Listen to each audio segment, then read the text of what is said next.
Hey, how's it going? This is Ricardo, and in this video I'll show you how to remove the display assembly from a Dell Latitude 3580. If you're looking for parts for this laptop, go to our website and use this coupon for a 5% off discount.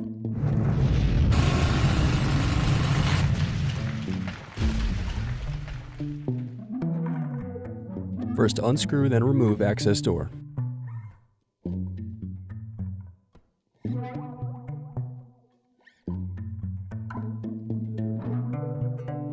Now unscrew and disconnect battery.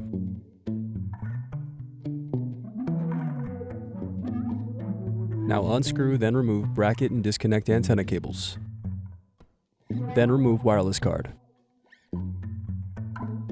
Next unscrew, then disconnect bracket and cable.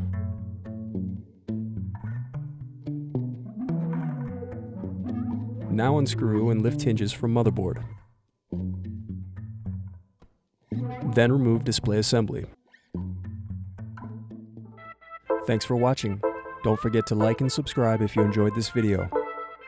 And if you need more, check out this playlist to watch other tutorials for your laptop. You can also click here to find parts for your laptop at partspeople.com.